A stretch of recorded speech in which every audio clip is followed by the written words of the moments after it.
Born April 6, 1958, Helene Pruszynski was a senior at the all-women's Wheaton College in Norton, Massachusetts.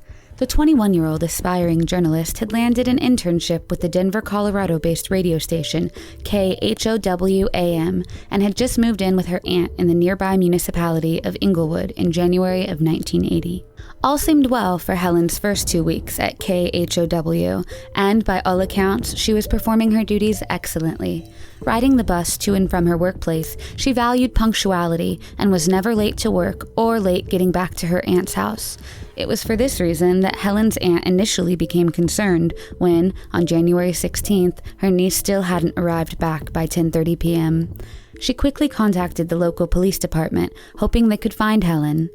Anxiously awaiting any news, Helen's family prayed for her safe return, but the night passed with no sign of her. The following morning, a passerby alerted police to the presence of a body spotted in an empty field about 20 minutes south of Inglewood. Tragically, the worst fears of Helen's family were confirmed when police positively identified the body as that of the 21-year-old.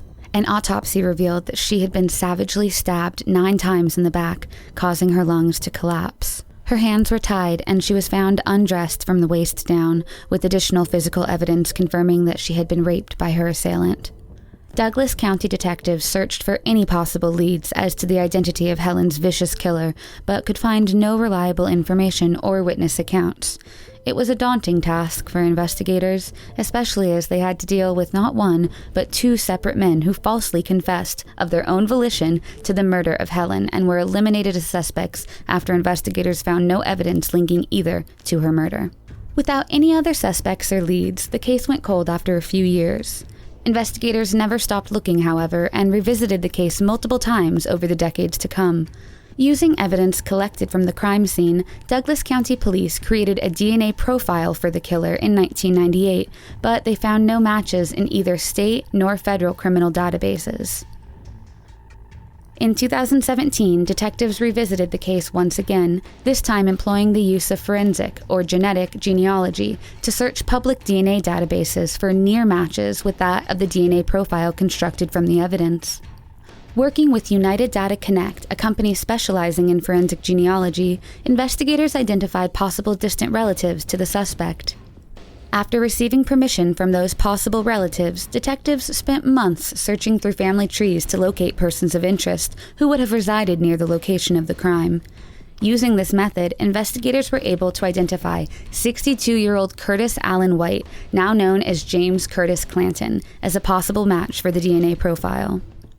Shockingly, investigators discovered that Clanton had pleaded guilty to first-degree rape in 1975, and, despite being sentenced to 30 years in prison, Clanton was released on parole in 1979 to live with the former counselor, who offered to help Clanton, quote, get back on his feet. As a result, Clanton was behind bars for only 4 years and lived in Inglewood during the time of Helen's rape and murder. By late November of 2019, Douglas County detectives had tracked Clanton down to the city of Lake Butler, Florida. After a few days of tailing Clanton, detectives were able to obtain a sample of his DNA from a beer mug. The sample matched exactly with that of the DNA profile created from the evidence collected at the crime scene. On December 4, 2019, detectives arrested Clanton and charged him with first-degree murder and second-degree kidnapping, unable to charge him for the rape due to the statute of limitations on such crimes in Colorado. After being extradited to Douglas County, Clanton pleaded guilty to both charges on February 21, 2020. He was sentenced to life in prison on July 1, 2020. Under Colorado law, Clanton will be eligible for parole hearing 20 years into his life sentence. While this case has demonstrated some disturbing oversights in the legal system, such as Clanton only serving 4 years of his 30-year sentence in 1975, the case is yet another success for forensic genealogy and for Helen's sister, who told the Washington Post, quote, "There's not been a day that goes by that we haven't missed her. The detectives and everyone else who helped make this day happen are my heroes." Carolyn Cox Rose was somewhat of a local real estate tycoon in her hometown of Pensacola, Florida. The 47-year-old Escambia County resident was well respected within the Florida real estate business, serving as the vice president for Better Homes Realty Incorporated. A mother, sister, and aunt, Carolyn juggled many responsibilities in both her personal and professional life. Sherry Mulholland, Carolyn's niece, described her aunt as a force within herself, never a woman to back down in the face of adversity. It was this independent and assertive attitude that propelled Carolyn to her respected status within the community, also allowing her to be a rock for her son, sister, and niece. It was also for these reasons that the events of April 7th, 1978 shook Carolyn's real estate peers, her family, and the entire Escambia County community so deeply. At around 8:30 in the morning on this particular Friday, Carolyn left her office, informing her assistant that she had an appointment with a prospective buyer at a property in Cantonment, a city that was about a 25-minute drive from Pensacola. This was a ranch-style property listed for $65,000, which is a little over $250,000 in today's money, adjusting for inflation. As such, the house itself was much more isolated than it would have been in a typical residential area, placed considerably back from the main road to afford privacy to its occupants. A meeting like this could go on for a few hours, depending on what a prospective buyer is looking for out of such a visit, but anything longer than that would be highly unusual. As the hours ticked by, two of Carolyn's coworkers began to grow concerned about Carolyn's extended absence, especially given the relative geographic proximity between the office and the Cantonment property. When Carolyn had still not returned by 2 p.m. that afternoon, 5.5 hours after she had left the office that morning, her increasingly concerned coworkers decided to visit the property and find out if there had been any issues that Carolyn had encountered. When the two coworkers arrived at 2668 Highway 297A, they immediately noticed Carolyn's 1977 Chevrolet Caprice Classic parked outside the house, likely untouched since early that morning. Now sure that something was amiss, the two entered the house, hoping against hope that Carolyn was all right. Nothing could have prepared them for the grisly scene they found in the bedroom, however. Carolyn's lifeless body lay in the middle of the otherwise empty room, her arms and legs bound with ripped-off pieces of her blouse that she had left the office in just that morning. Her underwear and bra had likely been used to strangle her to death, as they were still knotted tightly around her neck when she was discovered. The unexpected and brutal nature of Carolyn's rape and murder horrified those she knew in real estate, as well as the Pensacola community as a whole. Local realtors came together to offer a $5,000 reward to anyone who had information that could lead to an arrest in the case. For many within the local real estate business, it was a horrifying wake-up call to how close any of them could have been to meeting the same fate as Carolyn. While police exhausted every possible lead they could, there was very little to go on. In fact, detectives on the case were divided about the motive and level of premeditation, with some investigators believing that the fact pattern indicated that it was a spur-of-the-moment slaying, with others on the case feeling that the nature of the murder pointed towards extensive premeditation and planning. As with Helene Pruszynski's case, detectives were able to collect DNA evidence, but most DNA technology was barely in its infancy by the late 1970s, a significant factor in why the investigation went with very few opportunities for witness accounts or other forms of evidence. 4 decades later, Escambia County Sheriff's Office investigators partnered with a forensic genealogy company to research the cold case. After significant investigative footwork, detectives finally got what they were looking for, a DNA match and a name. Julius William Hill Jr. was a match for the DNA recovered at the scene, making him the primary suspect in Carolyn's death. Unfortunately, Hill died at a California prison in 2007 while serving a 30-year sentence for 2 bank robberies. While the discovery came too late to bring Hill to justice, it also came too late for Carolyn's son, who had taken the news of his mother's death extremely hard and had hoped for years that there would be some resolution. He died just a few months ago, in the spring of 2020, due to complications with the current virus. He is survived by his wife and daughter, both of whom are very glad to get closure on the case. Carolyn's niece, Sherry, told the Pensacola News-Journal, quote, "It's a long time to hold your breath, but it's a good ending."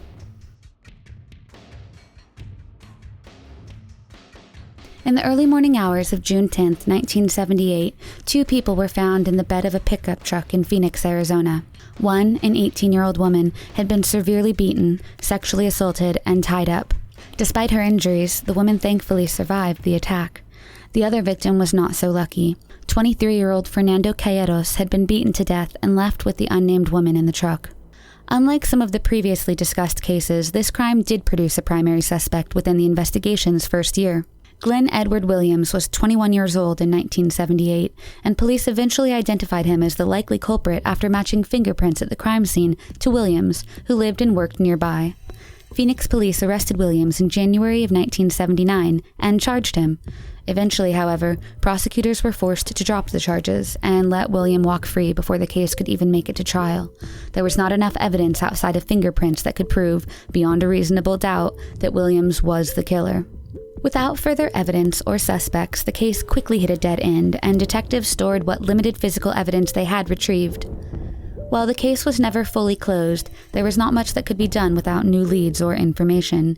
It remained this way for almost 4 decades. In 2019, the Phoenix Police Cold Case Homicide Squad re-examined the evidence and circumstances of the case in an effort to utilize modern forensic tools to solve cold cases.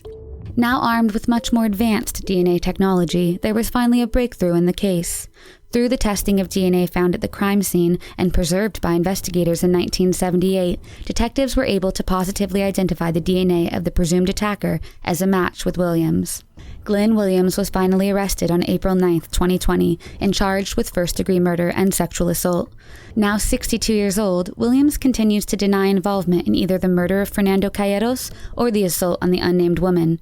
His trial is set to begin August 8, 2020. Whether or not Williams is found guilty, the case will likely be closed in lieu of evidence incriminating possible other suspects. Hopefully, the arrest of Glenn Williams can bring comfort to the family and friends of Fernando Calleros, as well as the unnamed victim who survived the attack. If Williams is found guilty, this will be a unique example of how DNA can be used to convict individuals who were primary suspects many years ago, but could not be convicted at that time.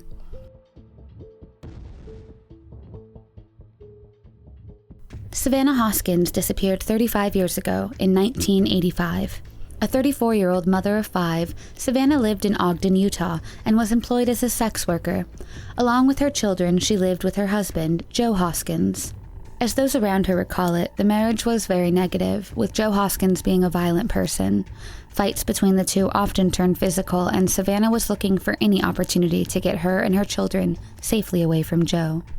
Shortly before her disappearance on the 3rd of July, 1985, she had managed to scrape together some money to finance a move to Idaho with her children.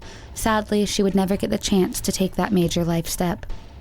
Savannah disappeared suddenly and without a trace. Those close to Savannah were immediately worried that her husband may have been involved.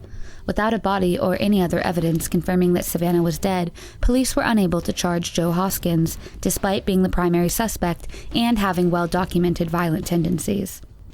11 days after Savannah was reported missing, residents walking along the Weber River were disturbed to see what appeared to be 2 human legs floating downstream. Police arrived at the scene and removed the legs, taking note of the light purple nail polish that was still left on the toes. After examination, detectives were unable to identify who the legs could have belonged to. When first recovered, the legs had been assumed to belong to a white female, so Savannah, a person of color, was not even in consideration for identification. As Ogden detectives continued to investigate, they realized that the legs most likely did not belong to a white female, and had actually become pale both due to the dismemberment and being in the river for such an extended period of time. With this information, police began to suspect that the legs belonged to Savannah. Still, without advanced forensic technology that wouldn't be available for years, detectives couldn't confirm their theory.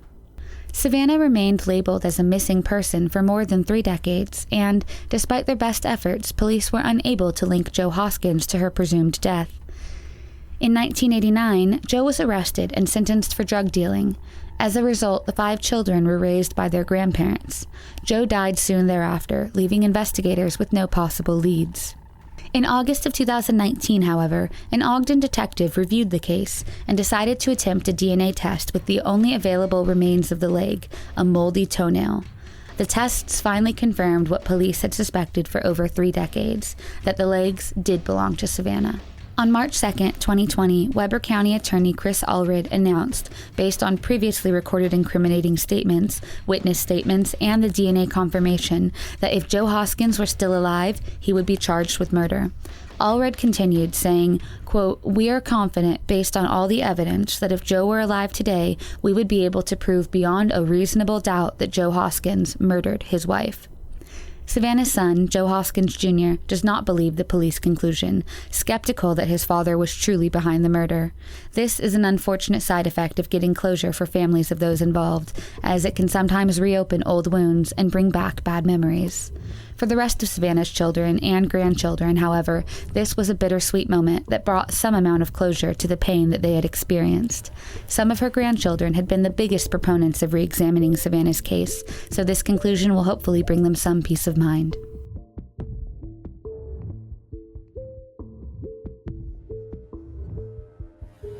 John Anthony Muncy was a typical high school student who lived in East Columbus, Ohio. The 15-year-old enjoyed rock music, with a particular affinity for the legendary rock groups like Kiss and AC/DC. His younger brother described John as being incredibly full of life, an extrovert who was well-liked by his classmates and had tremendous potential. It was a Saturday night in October of 1983 when John left his family to visit a friend who lived nearby. When his family discovered that John never arrived at his friend's house, panic took hold. The next day, October 16th, a local man a few miles outside of Galena, Ohio, about a 30-minute drive from Columbus, spotted a few garbage bags near a roadway, one of which had something that looked disturbingly like a human body part. He immediately notified the Delaware County Sheriff's Department, who arrived to investigate shortly thereafter. Inside the bags, investigators found John's body, horribly mutilated, with his arms severed and his head nearly decapitated. Investigators were able to obtain a blood sample from the presumed killer and hoped that it could provide possible leads. Unfortunately, technological limitations prevented detectives from gleaning much from the results. The case went cold and was closed shortly after, with no evidence or leads found. The case was reopened in 2010, as investigators hoped that advances in DNA technology could help identify the killer in the brutal murder decades ago. While no new leads were initially discovered, the reopening put the case back on detectives' radars. In 2018, detectives in Delaware County heard about the solving of a case that had long been cold with the use of forensic genealogy. This was exactly what they had been looking for, and they quickly began to examine the case to see if they could use the same method. With the help of private genetic genealogy company Parabon Nanolabs, investigators set to work searching for possible DNA matches that could produce a suspect in the case. Through this technology, they found some matches and were able to narrow down their search to a set of 3 brothers, 2 of which were eliminated as suspects. The final brother and primary suspect, Alan Anderson, would have been 30 years old in 1983 and had a violent criminal history involving teenage boys, meaning that John's murder fit his MO. DNA testing revealed that Anderson's DNA matched that of the DNA recovered from the crime scene. Unfortunately, justice came too late, as Anderson died in 2013. While he is unable to be punished for his heinous actions, the breakthrough was a welcome relief for John's younger brother, who is glad to finally have all the details surrounding his brother's tragic murder clear. As police departments around the U.S. learn about these sorts of cases, we can only hope that forensic genealogy will become more widespread so that even more cold cases can be solved and justice can be brought to both the living and the dead.